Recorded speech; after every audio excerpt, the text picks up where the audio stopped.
Baghdad শহরের একটি ঘটনা শুনলে আপনি আশ্চর্য হয়ে যাবেন। বাগদাদে অনেকদিন বৃষ্টি হচ্ছে না, মাটি ফেটে চৌচির হয়ে গেছে, ফসলাদি সব মরে পুড়ে যাচ্ছে। বাগদাদের লোকেরা টেনশনে পড়ে গেল, যদি এমন চলতে থাকে একদিন আমাদের বাগদাদ খাদ্য শূন্য হয়ে যাবে, আমরা সবাই মরে যাব।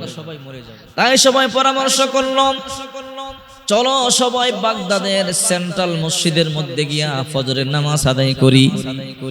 এরপর ইশরাকের পরে আমরা বৃষ্টির জন্য নামাজ আদায় করে আল্লাহর দরবারে দোয়া করি। যদি আল্লাহর দরবারে দোয়া করি, আল্লাহ তাআলা বৃষ্টি দিতে পারেন। একবার মদিনাতুল মুনাওয়ারার মধ্যে বৃষ্টি হচ্ছে না, মসজিদে নববীর একটু পশ্চিম দিকে একটা মসজিদ আছে, তার নাম মসজিদে গামামা, বৃষ্টির মসজিদ। সাহাবায়ে কেরাম বিশ্বনবী মুহাম্মদ সাল্লাল্লাহু আলাইহি ওয়াসাল্লামের কাছে আসলেন, এসে বলে, ইয়া রাসূলুল্লাহ, মদিনাতুল মুনাওয়ারার মধ্যে বৃষ্টি নাই। ওগো আল্লাহর পয়গম্বর, আপনি দোয়া করেন, আল্লাহ তাআলা বৃষ্টি দিবে। আল্লাহর নবী খালি মাঠের মধ্যে গিয়ে সাহাবায়ে কেরামদেরকে নিয়ে হাত তুলে দোয়া করলো, আল্লাহ তুমি মদিনাতুল মুনাওয়ারায় বৃষ্টির ব্যবস্থা করে দাও। আল্লাহ তাআলা সাথে সাথে বৃষ্টি দিয়ে দিলেন।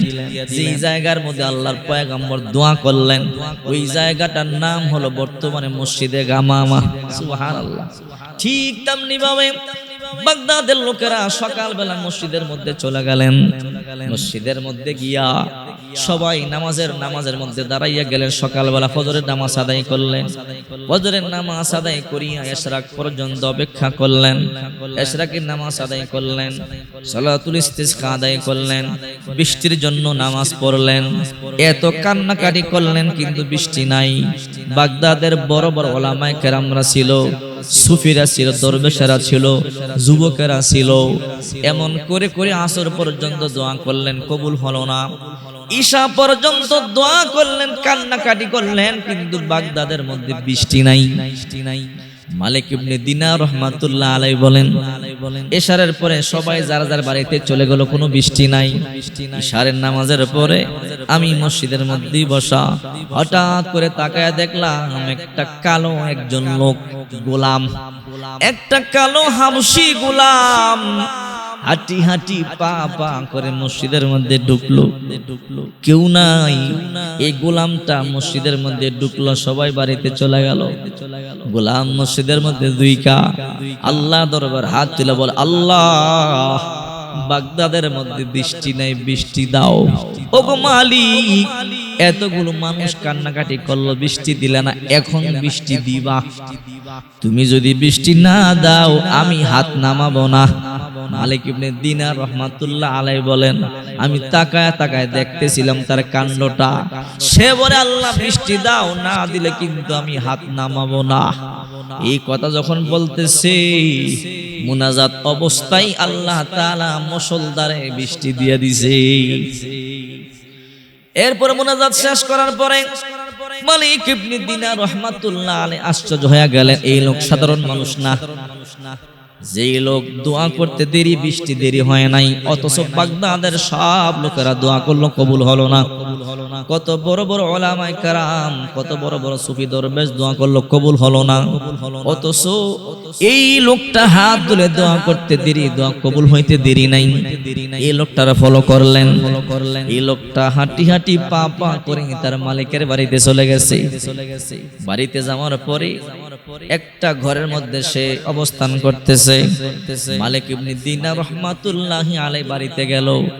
বাড়িতে গিয়া এই গোলামের মালিক তালাশ করতেছে। মালিক রে পাওয়া গেল।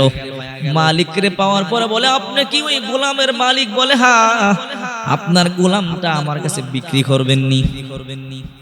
মালিক বলে, ও মালিক ইবনে দিনার, আমার গোলাম জীর্ণ শীর্ণ, ভালো কাজ করতে পারে না, এই গোলাম নিয়ে আপনি কি করবেন? মালিক ইবনে দিনার রাহমাতুল্লাহ আলাইহি বলে, বিক্রি করবেন নি সেটা বলেন। বলে, তুমি চাইলে বিক্রি করব। কই, ঠিক আছে, যাও যাও, কত টাকা? এত টাকা। মালিক ইবনে দিনার মনে মনে চিন্তা করে, এই গোলাম আমার লাগবেই। কিনিয়া নিল। কিনার সময় গোলামকে বলে, তোমার কোনো আপত্তি আছে কিনা বলো। গোলাম বলে, ও মালিক ইবনে দিনার, দেখতেছেন আমি দুর্বল জীর্ণ শীর্ণ আমার শরীর, আমারে কিনতে পারেন, কিন্তু একটা শর্ত। বলে কি শর্ত? আমারে 5 ওয়াক্ত নামাজের সময় দিতে হবে, নামাজের সময় কাজ আমি করব না, আজান দিলে কাজ বন্ধ। বলে মানিয়ে নিলাম। 2 নাম্বার শর্ত, সারা দিন যত পরিশ্রম করাবেন, রাত্রেবেলা আমি আপনার কাজ করব না। ঠিক আছে যাও, আমার একটা আলাদা ঘর দিবেন, আসার পরে ওই ঘরে ঢুকবো, আর ডিস্টার্ব করবেন না। ঠিক আছে যাও। মালিকরে কিনে নিলেন, গোলাম কিনে নিলেন। মালিক ইবনে দিনার রহমাতুল্লাহ আলাইহি বলেন, গোলাম কিনে নিলাম, গোলাম কাজ করে ভালো, নামাজের আজান হইলে নামাজে দাঁড়ায়া যায়, কিন্তু প্রতিদিন এশার পরে তার ঘরে গিয়া ঢুকে আর বের হয় না। মালিক ইবনে দিনার রহমাতুল্লাহ আলাইহি মনে মনে ভাবলেন, গোলাম ঘরে ঢুকে কি করে একটু দেখতে চাই। ইশারার পরে যে ঢুকে আর বের হয় না, কি করি? মালিক ইবনে দিনার রহমাতুল্লাহ আলাইহি বেড়ার ফাঁক দিয়ে তাকাইলেন, তাকাইয়া দেখে গোলাম সাজদায় পড়িয়া কাঁদতেছে আর বলে, আল্লাহ তুমি যে আমারে ভালোবাসো, সেই উসিলায় আমারে মাফ করে দাও। গোলাম কি কয়? আল্লাহ তুমি যে আমারে ভালোবাসো, সেই উসিলা আমারে মাফ করে দাও। চিন্তা করে দেখেন, মালিক ইবনে দিনার রাগ হইল। আমরা বলি আল্লাহ তোমারে আমরা ভালোবাসি, আল্লাহ তোমারে বড় ভালোবাসি, তোমারে বড় মুহাব্বত করি, আমাদেরকে মাফ করে দাও। আর গোলাম কয়, আল্লাহ তুমি যে আমারে ভালোবাসো, সেই উসিলা মাফ করে দাও। মালিক ইবনে দিনার বড় রাগ হয়ে গেল। গোলাম রে, কি দোয়া করস? আল্লাহর কাছে এমনি দোয়া করস নি যে আল্লাহ তুমি আমারে ভালোবাসো, এই জন্য মাফ কর, এমনি কেন দোয়া করস?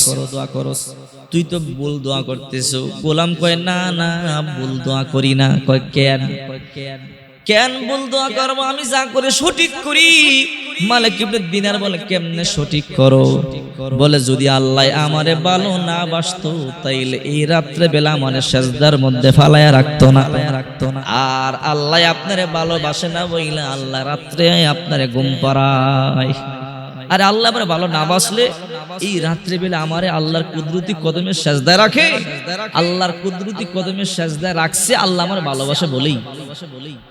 মালিক ইবনে দিনার আশ্চর্য হয়ে গেল।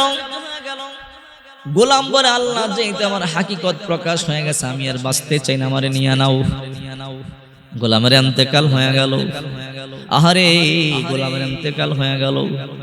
মালিক ইবনে দিনার রহমাতুল্লাহ আলাইহি বলেন, গোলামকে দাফন করব, কাফনের কাপড় দরকার। এই জন্য কাফনের কাপড় কিনবার জন্য আমি বাজারে গেলাম। বাজার থেকে তার জন্য 3টা কাফনের কাপড় কিনলাম। এই কাপড় দিয়া গোসল দিয়া তাকে আমরা জানাজা দিয়ে মাটি দিব।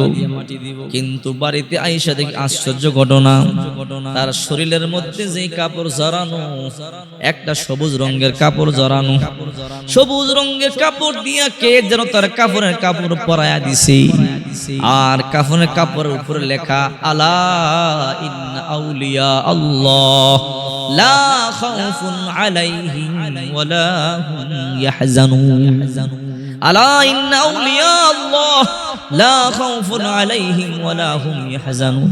মালিক ইবনে দিনার রহমাতুল্লাহ আলাইহি বলেন, আমার বুঝতে বাকি না, এটা খাস আল্লাহর ওলি। আমরা তাকে ধরে নিয়ে কবরের মধ্যে যখন রাখলাম, মাটি চাপা দিলাম। মাটি চাপা দিতে দেরি, কবর থেকে জান্নাতের সুঘ্রাণ বাহির হইতে বিন্দু পরিমাণ দেরি হয় নাই।